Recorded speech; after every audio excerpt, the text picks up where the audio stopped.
gente está começando hoje uma série de reflexões sobre situações do nosso cotidiano, mais para ser preciso, situações que estão mexendo muito com as pessoas no século XXI, e a gente tem entendido e compartilhando com o pastor Gustavo a possibilidade de trazer essas reflexões à igreja, primeiro à luz da palavra de Deus, e que o Espírito Santo possa ministrar aos corações de cada um aqui nessa noite. Hoje eu queria falar sobre algo que talvez a gente não sinta muito, que é a ansiedade. Amém? Amém? Amém. Tem alguém ansioso aqui? Levanta a mão. Glória a Deus, porque você é corajoso. Agora os mentirosos, tem alguém ansioso aqui? Levante a mão. Você ainda continua com a mão baixada? Tem algum ansioso, corajoso, verdadeiro? Levante a mão aqui. Aí, ó, isso aí. A Organização Mundial da Saúde, ela disse, em pesquisas recentes, que de cada 4 pessoas, uma vai sofrer esse transtorno mental. Então, vamos pensar aqui. Aline, meu pai, minha mãe e o Estevão, dos 4 ali, um deles vai acabar sofrendo de ansiedade. Vou pegar aqui Ed, Alessandra, Adão e Darcilene. Um dos 4 vai acabar sofrendo de ansiedade até o final da vida deles. Como que a gente lida com isso? Oi? Ou os 4, né? Para complicar mais ainda. Vou pegar atrás então, vamos diminuir essa conta aí, Valde, Lutimara, Vinicius e Juliana. Mas assim, a ansiedade tem trabalhado e tem atrapalhado muito as pessoas. E a ansiedade, ela, além dessa inquietação, ela traz transtorno do pânico, ela traz fobia social, ela traz fobias específicas, ela traz o transtorno do estresse pós-traumático, ela traz o transtorno da ansiedade generalizada. O que é isso? Quem é que fica ansioso e às vezes não sabe nem por que está ansioso? Levanta a mão. Isso daí é chamado de transtorno de ansiedade generalizada. Do nada vem aquela inquietação, e aí a pergunta: mas por que você está assim? Não sei. Simplesmente estou assim. E não só as mulheres, né, mas os homens também. Estava tudo bem, você chegou do shopping com seu marido ou com a sua esposa, né, e jantou tudo direitinho e tal, e aí do nada bate aquela bad, você começa a ficar preocupado com uma série de coisas, e aí o cônjuge vira e fala: por que você ficou assim? Não sei, só sei que estou assim, né? E isso daí é o transtorno de ansiedade generalizada, transtorno de ansiedade de separação. A gente tem vivido isso muito lá em casa, né? A Laura, toda vez que vai para a escola, ela chora e ela não quer ir, e a gente pergunta se está acontecendo alguma coisa, se ela está sofrendo bullying na escola, e ela fala assim: papai, é porque eu tenho que deixar você e a mamãe em casa, e isso está me deixando muito triste. Crianças passam por isso também. Não adianta um marmanjo de 20 e poucos anos: eu não quero trabalhar, pai, porque eu vou deixar o senhor em casa e a mamãe. Aí não é transtorno de ansiedade generalizada, não. Isso daí é falta de vergonha na cara. Você tem que trabalhar mesmo, tá? Além desse transtorno de ansiedade, a ansiedade leva também ao transtorno obsessivo compulsivo. Quem tem toque aí, não levanta a mão, porque senão o que está do seu lado vai sair de perto de você, porque vai achar que você tem um parafuso a menos. Mas a ansiedade te leva ao toque. Quem nunca voltou para casa e falou assim: eu deixei a porta de casa aberta, e aí sobe todos aqueles degraus, pega o elevador de novo, chega em casa, a porta está como? Fechada. Eu deixei a chapinha lá na tomada, e aí o marido já está com o carro ligado, com as crianças no carro, e aí fala o seguinte: sobe lá para mim, que não sei o que, aí tem que subir, e quando você entra no banheiro, como é que tá? Não tem mais nada de chapinha no banheiro, mas é essa ansiedade que leva ao transtorno obsessivo compulsivo. Quem é que não tem esse negócio aqui, ó? Tem gente que, se eu separar esse negócio aqui, vai entrar num toque profundo e não vai me ouvir. Se eu pegar esse púlpito aqui colocar esse púlpito aqui do lado, não estiver no meio, né, Alisson? Vai sofrer com esse toque, porque não está no meio. Tem que estar no meiozinho. Talvez você esteja sofrendo porque essas bandejazinhas aqui dos pães, talvez elas não estejam alinhadas na sua visão. E quem tem toque sofre com isso. Isso é sério. A gente ri, às vezes a gente brinca, mas a ansiedade produz isso também. A ansiedade é diferente de compulsão, mas uma alimenta a outra. A compulsão alimenta a ansiedade e a ansiedade alimenta a compulsão. Quem é que por causa da ansiedade não se torna compulsivo alimentar? Conhece alguém que quando está ansioso faz o quê? Aí agora vai ser tudo culpa de quem? Da bendita da ansiedade. Você é guloso e aí você vai jogar a culpa para a ansiedade. O pastor disse que eu estou comendo demais porque eu estou ansioso. Então você tem que entender que não sou eu, mas é a ansiedade que está fazendo isso comigo. Toma vergonha na cara também você, tá? A internet leva para essa compulsão, drogas, jogar, jogos de crianças e adolescentes, tanto videogame quanto até mesmo jogos de azar, compras, e aí não só mulheres, mas homens com livros também, né? Se eu pudesse dar o microfone para a Aline agora, a Aline falou assim, agora o jogo virou, né? Agora eu deixava a chapinha, você falou de mim, agora eu falo dos livros, né? Sexo, não apenas o sexo para marido e mulher, mas homens e mulheres, eu não diria só apenas homens, mas que são movidos por uma ansiedade, por uma compulsão, e aí que vão alimentando essa compulsão e essa ansiedade ligada à área do sexo também. Ruins, que a gente usa às vezes a desculpa de que aquela pelinha do canto do dedo, mas não é a pelinha do canto do dedo, é ficar roendo unhas também. A dermatillomania, que seria abrir feridas na própria pele, e a gente está vivenciando isso muito com alguns adolescentes que eles estão se cortando os próprios pulsos. Isso daí também é uma compulsão e alimenta e retroalimenta justamente esse mecanismo da ansiedade. Tricotilomania, que é arrancar os próprios cabelos, acontece com crianças, com adolescentes e com pessoas mais velhas também. Freud, ele vai falar no volume 20 da sua coleção, um estudo autobiográfico, Inibições e Sintomas de Ansiedade, que a ansiedade tem inegável relação com a expectativa. É ansiedade por algo, tem uma qualidade de indefinição e falta de objeto. Ficamos ansiosos porque temos uma expectativa de algo que vai chegar para a gente. E aí, todos nós podemos, em algum momento da nossa vida, podemos viver episódios e o transtorno de ansiedade. Aquele que espera a cura, ou aquela que espera a cura, aquela mulher que espera engravidar, aquele marido que espera que a esposa engravide, o filho que espera o retorno do pai, o pai que espera que o filho seja um bom profissional e por aí vai, inúmeras situações que podem gerar na gente a ansiedade. Estudando sobre isso, veio à mente uma música de 1969.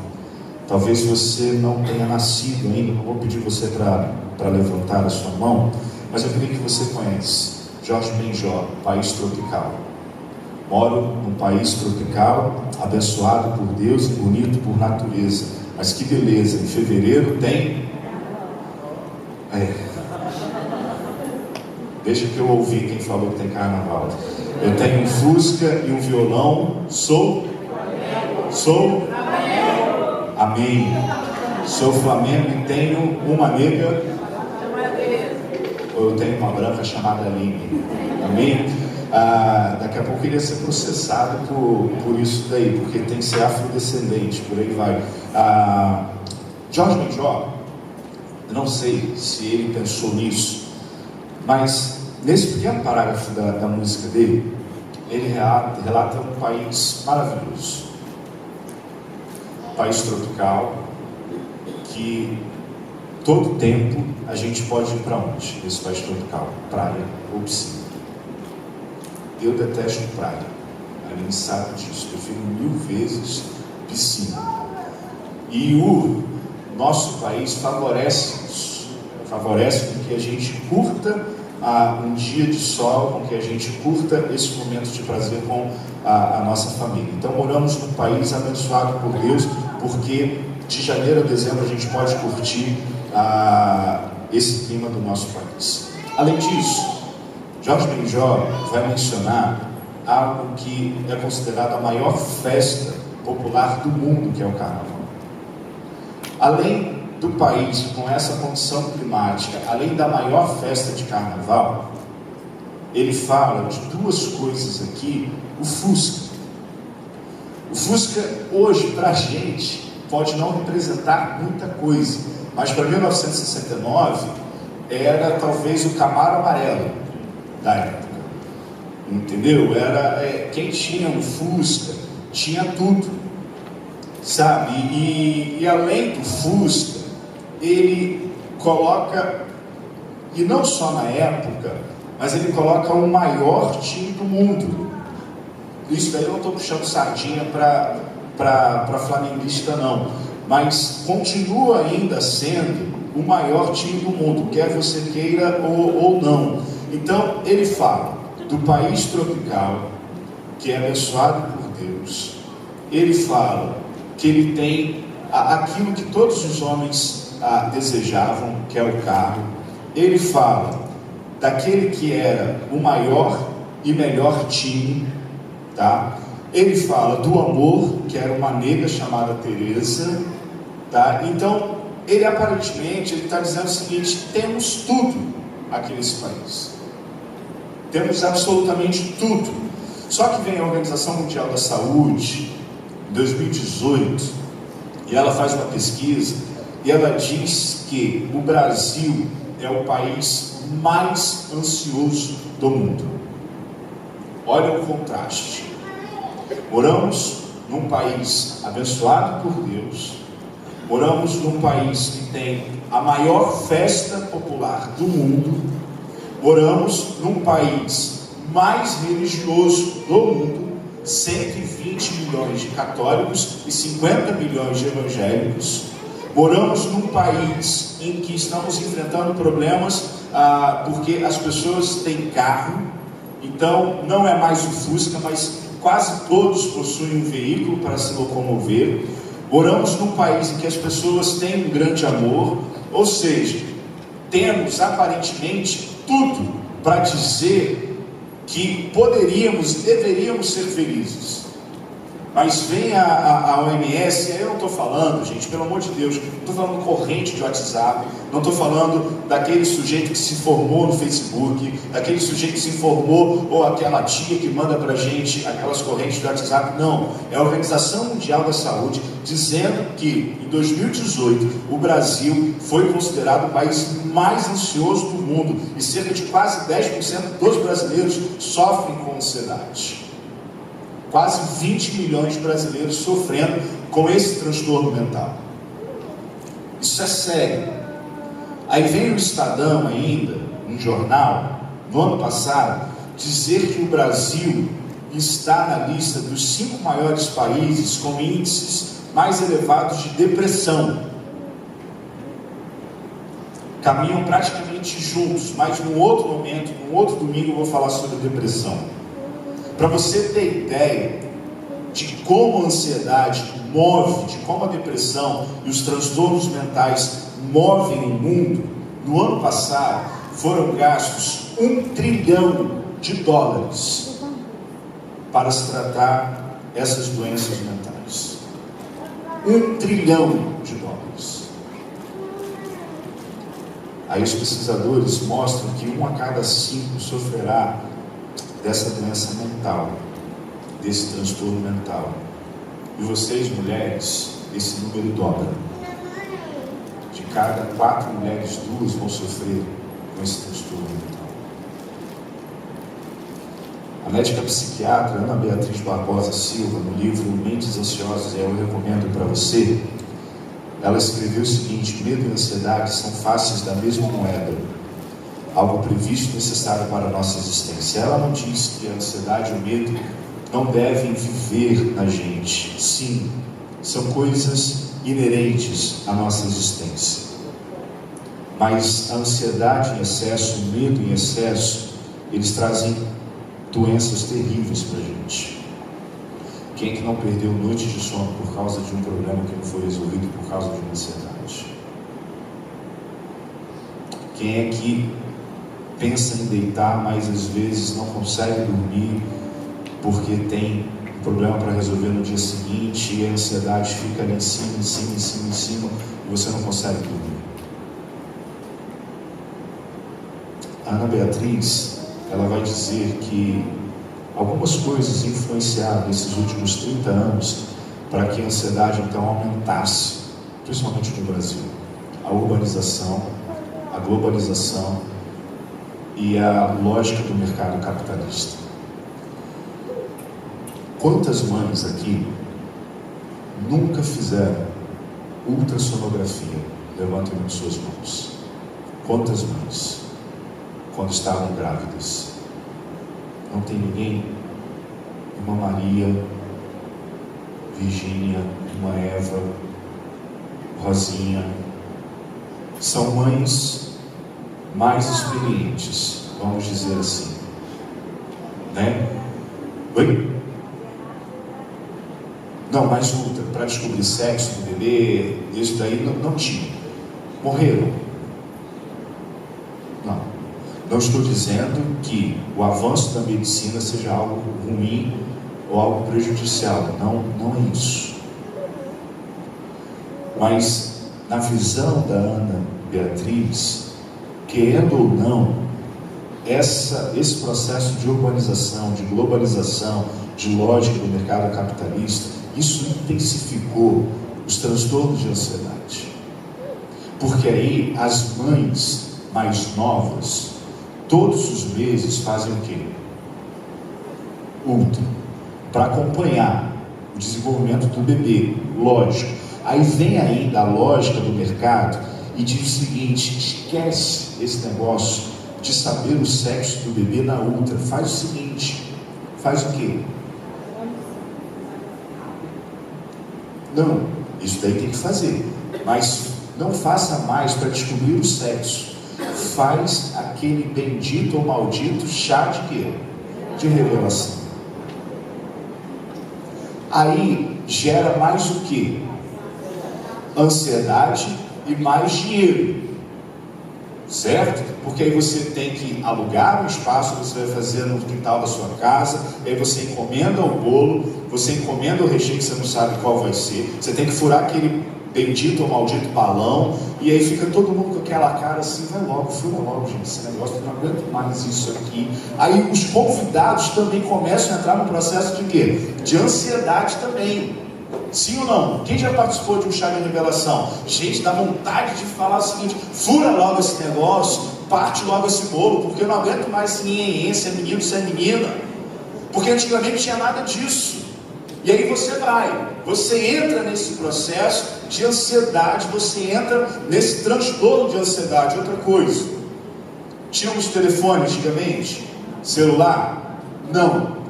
Tínhamos um telefone fixo em casa.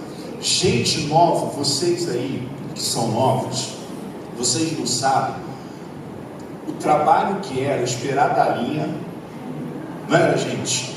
E quando era aquele de você girar o 9 até o final, vocês não sabem a loucura que era isso. Quando tinha o número 9 no telefone, dava desânimo de ligar para a pessoa, entendeu? Porque você tinha que pegar o 9 aqui, soltar o 9 e ele voltar, e aí pronto. Era eu ia falar uma palavra, mas era ruim demais esse negócio. Sabe, eu lembro a primeira vez que um amigo lá no Rio de Janeiro, ele me prestou o celular. Eu nunca tinha usado o celular, nunca tinha visto o celular, até porque quem me deu o primeiro celular foi a Aline, né? Era desse tamanho o celular que ela me deu. Mas foi o primeiro celular que ela me deu. Quando eu atendi, eu falei assim, alô. Mas enfim, foi o primeiro celular que ela me deu. Louva a Deus pela sua vida ali. Mas assim, a primeira vez que a pessoa me deu o celular, a gente estava numa programação, ele falou o seguinte, liga para os seus pais para dizer que a gente vai comer. Eu falei, tá bom, eu vou ali no orelhão. Ficha, antigamente, né? Aí eu falei assim, eu vou no orelhão, vou ligar, cobrar 90, ia ligar para casa dos meus pais. Ele falou assim, não, toma o celular aqui. Aí me deu o celular e saiu. Eu fiquei olhando para o celular e falei assim, gente, o que eu faço? Eu botei o celular na orelha, esperando dar o quê? Dar o sinal. E o celular mudo. Aí ele falou assim, tá esperando o quê? Estou esperando dar sinal. Eu falei, não acredito nisso. Inocente, isso aí. Aí, gente, o que essa urbanização, essa globalização e essa lógica do mercado traz na gente? O celular que a Aline me deu, esse que me dava escoliose e me dava desvio na coluna, servia para eu continuar usando até hoje. Mas o que a lógica do mercado diz para a gente? Você precisa de um novo. E aí, se você não tem um novo, começa a gerar o quê? Ansiedade. E aí você quer ter o iPhone, mas não basta ter o iPhone 4. Você tem que ter qual? XR. Não basta ter o Samsung J alguma coisa. Você tem que ter o Samsung S10 que lançou ontem no shopping. Isso gera na gente, parece que não, mas isso vai gerando na gente ansiedade. Ansiedade. Eu queria ler o texto de Lucas, capítulo 10, versículos 38, 39, 40, 41 e 42.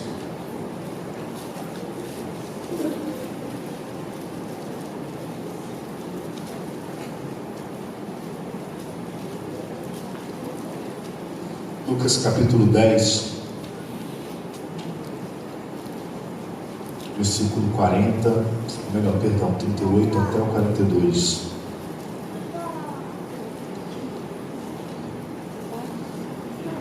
O texto diz assim, 38 até o 42. Jesus e seus discípulos seguiram viagem e chegaram a um povoado onde uma mulher chamada Marta os recebeu em sua casa. Sua irmã Maria sentou-se aos pés de Jesus e o ouvia o que ele ensinava. Marta, porém, estava ocupada com seus muitos afazeres. Foi a Jesus e disse, Senhor, não incomoda que minha irmã fique aí sentada enquanto eu faço todo o trabalho? Diga-lhe que venha me ajudar. Mas o Senhor respondeu, Marta, Marta, você se preocupa e se inquieta com todos esses detalhes. Apenas uma coisa é necessária. Quanto a Maria, ela fez a escolha certa e ninguém tomará isso dela.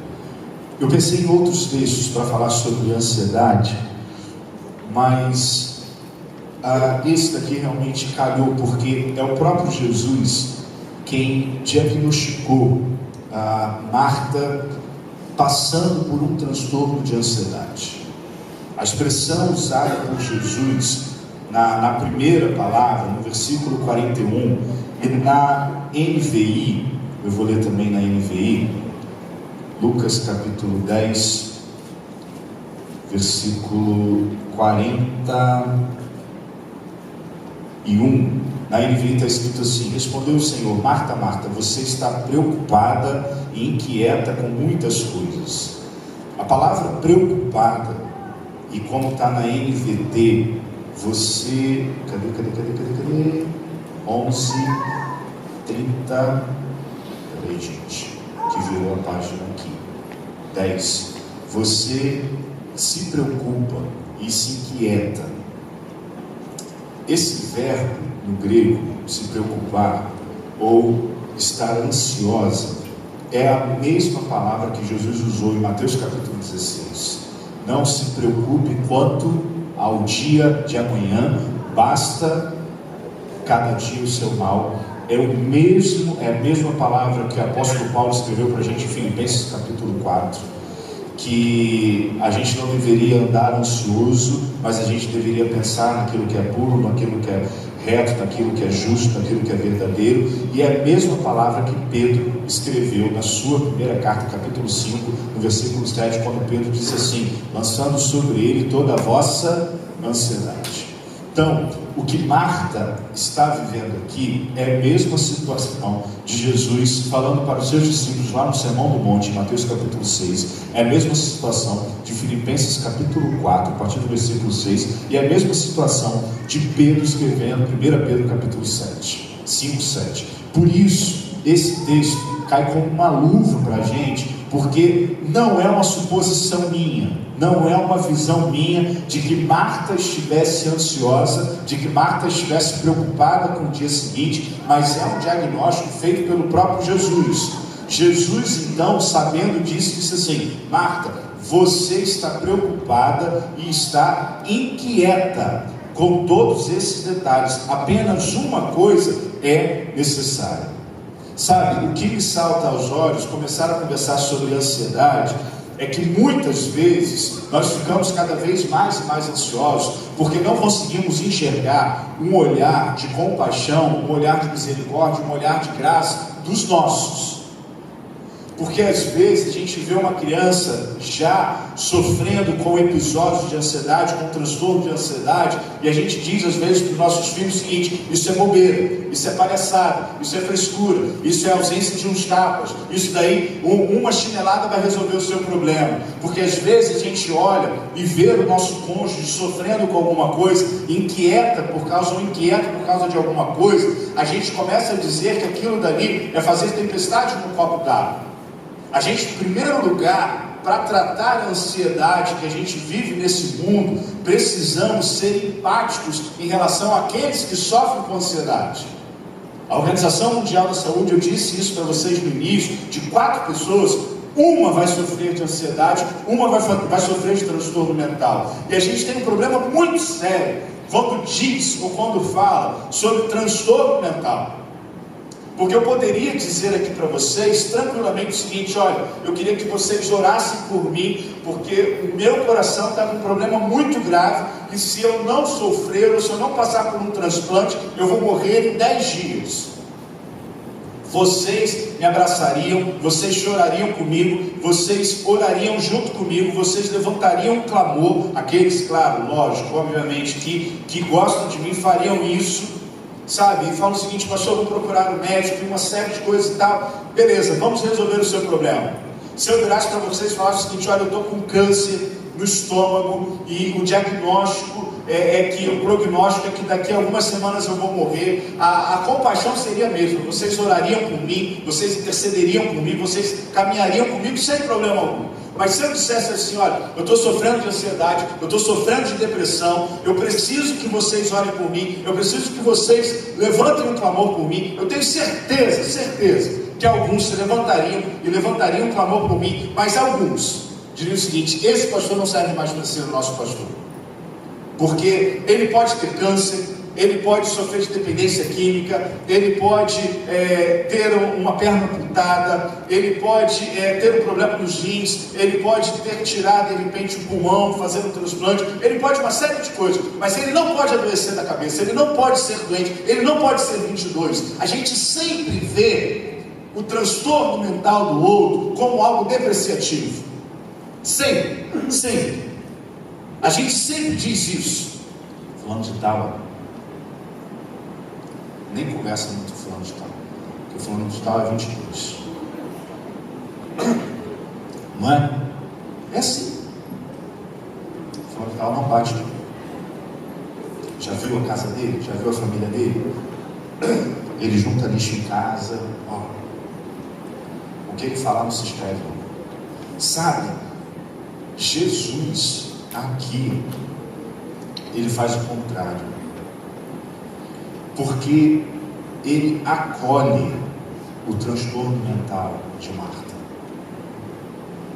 Ele acolhe o transtorno mental de Marta. Eu lembro de uma frase de Martin Luther King, quando ele analisou o sermão do bom samaritano, ou a parábola do bom samaritano, e ele disse assim: o levita e o sacerdote passaram longe daquele que foi ferido por assaltantes, eu costumo dizer o seguinte: eles pensaram, se eu parar para ajudar esse homem, o que vai acontecer comigo? Mas o samaritano que parou e ajudou, pensou assim, dizendo Martin Luther King: se eu não parar para ajudar esse homem, o que vai acontecer com ele? A visão de Jesus em chegar para Marta e falar o seguinte: Marta, você está ansiosa e está inquieta. Não é uma visão para condenar a Marta. Eu não consigo ver isso. Eu vejo um Jesus que está muito mais interessado em tratar esse transtorno de Marta do que repudiá-la, do que de repente repreendê-la na frente dos outros, do que até mesmo humilhá-la na frente dos outros, porque Jesus nunca tinha feito isso. O olhar de Cristo não é um olhar constrangedor, como muitos que sofrem transtornos mentais vivem e acabam recebendo dos outros. O olhar de Cristo é um olhar acolhedor. O que eu percebo na fala de Jesus, lá no versículo 41, é Jesus chegando perto de Marta, e não expondo Marta para todos, mas é Jesus chegando perto dela e dizendo o seguinte: Marta, Marta, eu estou percebendo que você está ansiosa, eu estou percebendo que você está inquieta. Não é um olhar seguinte: ô Marta, ei, você está inquieta, mulher, você está ansiosa. Não é isso. Por que, pastor, que não é isso? Porque Jesus não faz isso com as pessoas. Não fez isso com os vendilhões do templo. Isso ele fez. Vão embora daqui vocês que estão deturbando a casa de Deus. Agora, para o ser humano, para aqueles que estavam adoecidos, para aqueles que estavam doentes, doenças físicas e doenças mentais, Jesus acolhe. Lembra do endemoniado gadareno? Que ninguém podia ficar perto dele, porque ele conseguia quebrar as correntes, porque ele não conseguia ficar no cemitério. Jesus acolheu o cara, expulsou o demônio e pronto. É o Jesus acolhedor dos nossos transtornos mentais. O problema é que nós vivemos numa sociedade doente mentalmente e que a gente não quer tratar essas doenças e esses transtornos. Compartilhar que somos ansiosos, compartilhar que estamos passando por um processo, talvez por uma depressão, compartilhar que de repente tem algumas coisas que não estão se ajustando na nossa mente, isso às vezes é difícil demais, porque a gente sempre olha para o outro. Quando se trata de transtorno mental, a gente sempre deprecia o outro, a gente sempre acha que o outro está ficando maluco, está ficando esquizofrênico, está ficando bipolar, e daqui para frente que ele fique longe da gente. Como é que os transtornos, aqueles que sofriam com transtornos mentais eram tratados? No início do século XIX, século XX, isolados da sociedade, eugenia. Tem que ficar longe de tudo e de todos.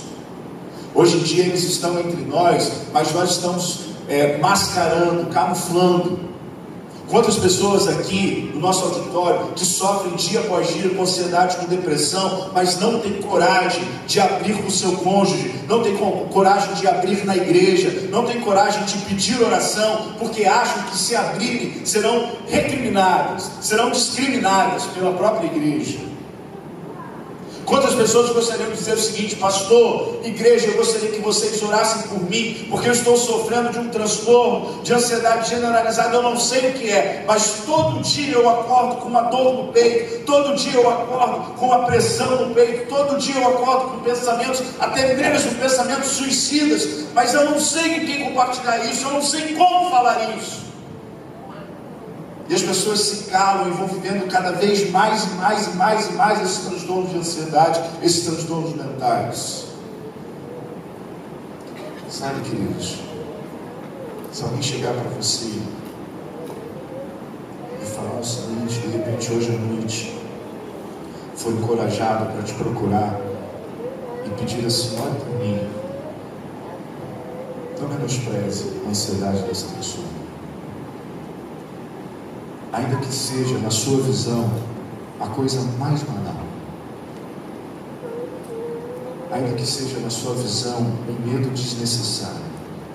Porque qual é a nossa visão, na maioria das vezes?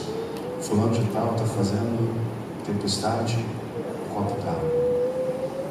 Só que a gente não sabe a dor que essa pessoa está sofrendo. Jesus olha para Marta e fala assim: Marta, por que você está preocupada? Você está preocupada, está inquieta. Por que você está assim? Jesus começa a ensinar então para a gente que para a gente tratar a ansiedade da gente, em primeiro lugar a gente precisa ser humano. Ser humano com a gente, ser humano com o outro. Eu nunca vou sofrer ansiedade, cuidado. A gente não sabe o dia de amanhã. A gente não sabe.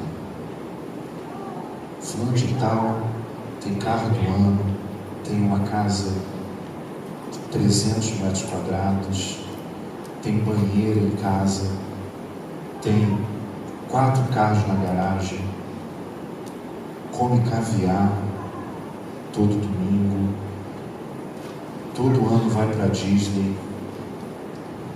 Por que fulano de tal é ansioso? Só essa pessoa sabe por que ela é ansiosa. Porque às vezes a raiz da ansiedade dela é diferente da sua. E Jesus humaniza isso. Jesus humaniza isso daí. Mas outra coisa que eu queria falar é quando Jesus ele vira para Marta e ele fala o seguinte: Marta, por que você está preocupada? Por que você está quieta com todos esses detalhes? Apenas uma coisa é necessária. E a gente tem uma noção de que talvez Jesus estivesse dizendo para ela sobre algum prato de comida. Mas não era sobre isso. Há um romance antigo chamado A Ilha, de Aldous Huxley, que nesse romance tinha um papagaio, ou vários papagaios espalhados pela ilha, e toda vez que as pessoas chegavam na ilha, esses papagaios diziam assim: viva o aqui e agora. Viva o aqui e agora. O que Jesus está dizendo para Marta é como se ele fosse esse papagaio dizendo para ela: viva o aqui e agora, é uma coisa necessária. A gente hoje, por causa desses processos, como a Ana escreveu no livro dela, globalização, urbanização, a origem do mercado, ou a ordem do mercado, perdão, a gente às vezes não tem tempo para comer, para fazer refeição junto com o outro, mas no tempo de Jesus era outro contexto. E se a gente analisar, parece que a amizade de Jesus com a família de Marta e Maria e Lázaro começa aqui. Porque o texto diz assim: Jesus e seus discípulos seguiram viagem e chegaram a um povoado onde uma mulher chamada Marta. A impressão que dá é que até então não havia intimidade entre Jesus e a família de Lázaro, Marta e Maria. O que Jesus está dizendo é, num contexto cultural, que para receber alguém era obrigatório ficar próximo de alguém e desfrutar da companhia do hóspede. Só que Marta está preocupada em servir o hóspede. Eu entendo Marta. Só que o Jesus está dizendo o seguinte, e aí é interessante, que quem chamou Marta, ou melhor, quem chamou Jesus para a refeição, não foi nem Maria, nem Lázaro. Mas quem chama Jesus para entrar para casa, que tudo indica pelo relato lucano, é Marta. Porque o texto diz assim: chegaram a um povoado onde uma mulher chamada Marta os recebeu em sua casa. Então, o que se esperaria de Marta não seria essa Marta agitada de um lado para o outro, mas seria alguém que estaria desfrutando da companhia do seu convidado. Há um um livro de um filósofo latino chamado Sêneca, chamado Da Tranquilidade da Alma, que ele escreveu assim: o que tu queres, pois, é grande, de máxima importância e próximo de um Deus, não ser abalado. Os gregos chamam este estado estável da alma de eutimia, o que eu chamo de tranquilidade, estar em paz consigo mesmo, e que essa alegria não se interrompa, mas permaneça, sem elevar-se e sem abater-se. O que parece-me que Jesus está querendo é que Marta chegasse a esse estado de eutimia, ficasse calma, ficasse tranquila, ficasse serena, sabe? Porque aquilo que ela tanto desejava, aquilo tanto que ela almejava, aquilo que ela tanto esperava, estava na sua própria casa, que era a própria pessoa de Jesus. Mas ela tinha um desejo, pastor, sim, ela tinha um desejo de servir a Deus, ok, concordo com você. Ela tinha um desejo de receber muito bem o seu hóspede, ok, concordo com você. Mas essa ansiedade, esse desejo, essa compulsão, tudo isso atrapalhou a Marta de vivenciar aquilo que era mais necessário e mais importante, que era tratar bem o seu hóspede. Sabe, Benjamin Black, que é um rabino que escreveu o livro mais completo que iria sobre o judaísmo, ele disse o seguinte sobre os costumes da época de Jesus com relação à refeição, não da época de Jesus, mas os costumes judaicos. Antes de agradecerem pela refeição, alguns judeus cumprem uma tradição: todas as facas são retiradas da mesa, pois as facas, assim como as espadas, são símbolos de guerra e de violência. Quando Deus passou instruções para a construção do altar no interior do templo, insistiu para que as facas e as espadas não fossem utilizadas para cortar as pedras necessárias para aquelas peças sagradas que serviriam para promover a paz entre as pessoas. A mesa onde comemos é como um altar para Deus, e a comida que consumimos pode ser considerada um sacrifício. A sala de jantar é como um templo em miniatura, onde os judeus louvam a Deus não só com as bênçãos apropriadas, mas também consumindo alimentos e bebidas que nutrem corpo e alma. O mesmo autor que estuda, o outro autor, Ralph Gower, no seu livro Manual dos Usos e Costumes dos Tempos Bíblicos, afirmou o seguinte: quando eles sentavam à mesa para uma refeição especial, eles começavam com um aperitivo feito de vinho e mel, e depois vinha a cena principal, que era composta por 3 bandejas ricamente decoradas, e depois uma sobremesa de bolo e frutas. A impressão que dá é que Marta está ansiosa e preocupada com isso. Maria, você já tirou as facas da mesa? Maria, você já ornamentou as 3 bandejas para a gente colocar os alimentos ali na mesa? Maria, você já preparou o bolo, as frutas para a gente servir a Jesus depois da refeição? E aí vem Jesus e fala o seguinte: ô Marta, a gente está num momento sagrado, a gente está num momento especial. Uma coisa é necessária, não é a refeição, mas é a gente compartilhar, porque a refeição é isso. Eu compartilho com você, você compartilha comigo. Você está ansiosa, você está preocupada com essas bandejas, se as facas foram retiradas da mesa, quando na verdade não é isso que eu estou preocupado, não é isso que me angustia. E Marta é ousada, Marta é corajosa, porque ela usa a mesma expressão para Jesus, lá no versículo 40, quando ela diz o seguinte: Marta, porém, estava ocupada com seus muitos afazeres. Foi a Jesus e disse: Senhor, não está ansioso, porque Maria me vê fazendo as coisas e não faz nada. Parece-me que Marta queria ver essa mesma ansiedade, essa mesma inquietação, essa mesma, digamos assim, desassossego que ela estava passando em Jesus. Será que o senhor não está vendo? Porque eu estou tendo que correr para tirar as facas do lugar, porque eu estou tendo que colocar as 3 bandejas aqui, e ela está aí sentada nos seus lados, nos seus pés. Será que o senhor não vê isso? Jesus fala o seguinte: Marta, é aqui agora, filho. É aqui agora. Vamos chegar a um estado de otimismo, vamos chegar a um estado de tranquilidade, porque uma coisa só é necessária. Sabe, queridos, você que vive ansiedade, e só você sabe por que você vive ansiedade. Eu quero dizer para você, em nome de Jesus: viva hoje, e basta cada dia o seu próprio mal.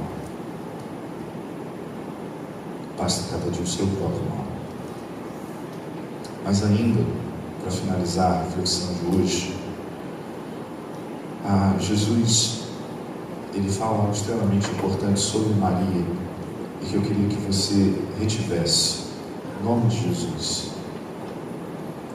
A ansiedade, por mais que a gente ache que ela nos paralisa, mas ela não nos paralisa. Ela pode tentar fazer isso, mas você ainda pode resistir, você pode enfrentar. Jesus, ao responder Marta sobre Maria, ele diz assim: quanto a Maria, ela fez a escolha certa. Assim como sofrer por transtornos de ansiedade é uma escolha, tentar não sofrer também é uma escolha.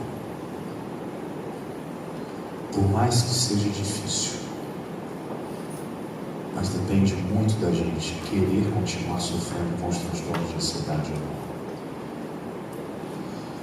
não. Há uma pesquisa no livro Manual Clínico dos Transtornos Psicológicos, de David Barlow, em que ele mostra pessoas antes de um tratamento de ansiedade, pessoas no tratamento e pessoas após 1 ano de tratamento.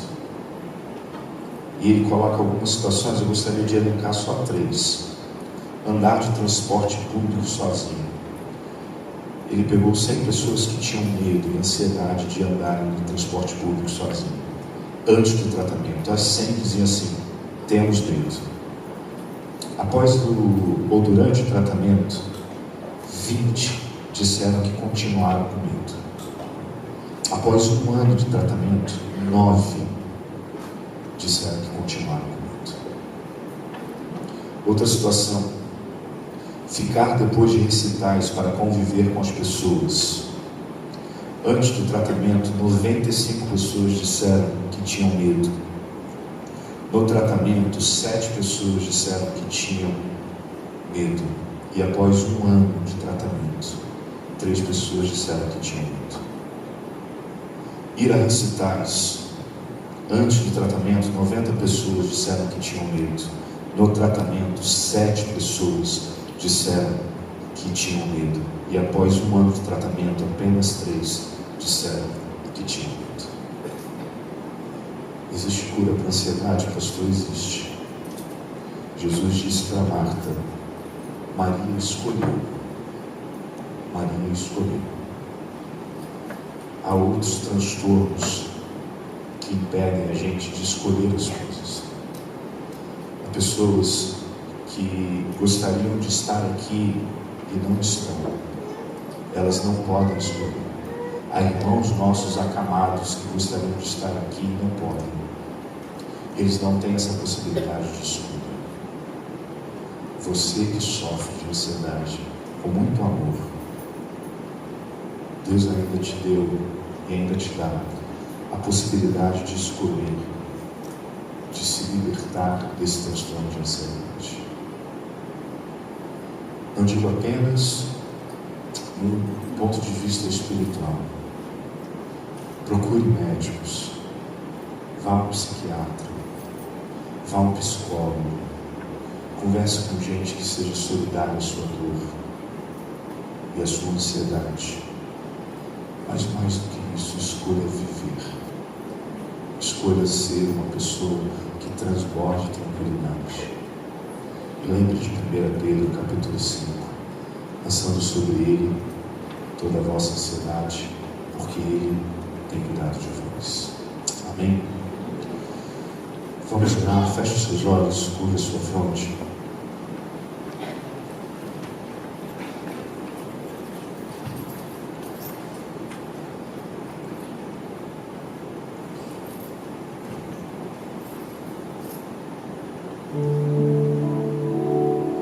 Peça ao Senhor: toma-me, Senhor, rendido estou. Aos pés da cruz me encontrei. O que entrego, o que tenho te entrego, Deus. Eis-me aqui, rendido estou.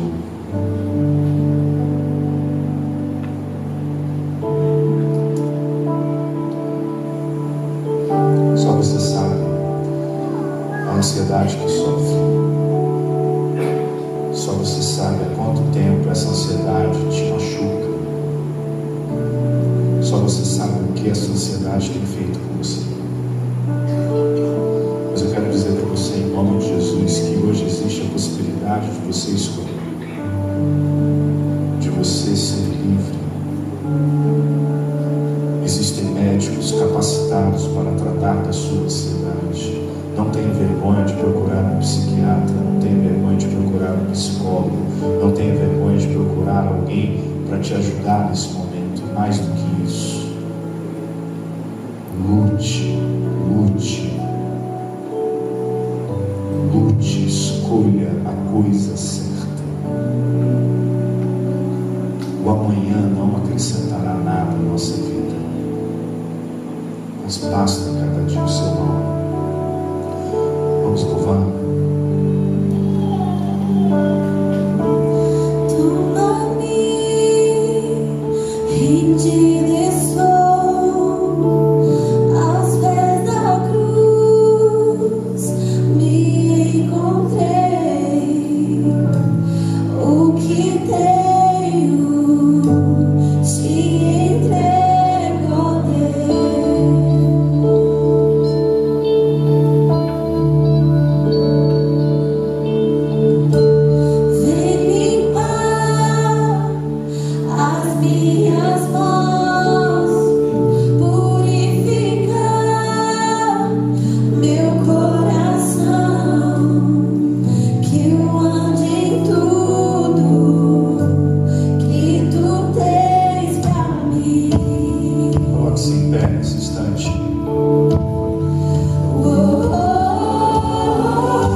a gente ficaria preocupado.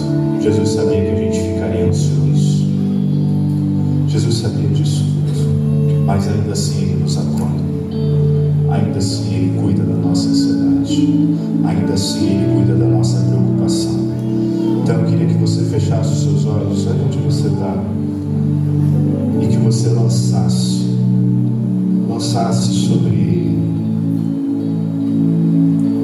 aquele que é o autor e consumador da nossa fé.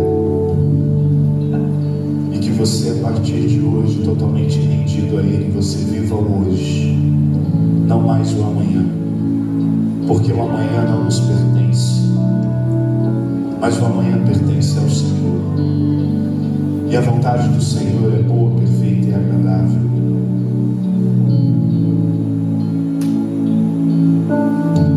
E a gente é cercado e a gente é abençoado pelo amor de Deus, e nada nos separará dele. Então aquilo que acontecer conosco, venha a boa, perfeita e agradável vontade de Deus sobre nós. Eu sei que é difícil não ser ansioso, eu sei que é difícil não andar preocupado, mas é uma escolha. Se continuamos ou se decidimos abandoná-la. Escolha nessa noite se tratar. Escolha nessa noite procurar um médico. Escolha nessa noite lançar para Jesus essa ansiedade.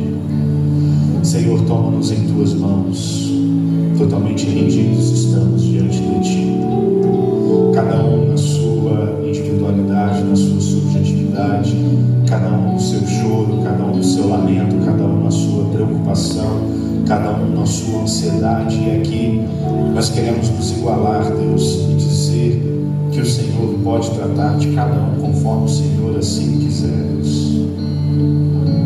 Não existe maior ou menor, mas existem pessoas aqui talvez vivendo transtornos de ansiedade, desde os adolescentes, Pai, com relação ao seu futuro, desde os mais idosos, Pai, com relação talvez a doenças e preocupações familiares, Deus, mas em nome de Jesus, toma-nos em Tuas mãos, e que o Senhor acolha as nossas ansiedades, e que a gente sinta o cuidado do Senhor sobre cada um de nós.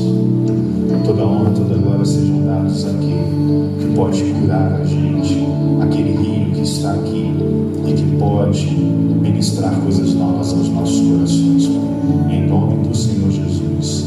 Amém, Senhor.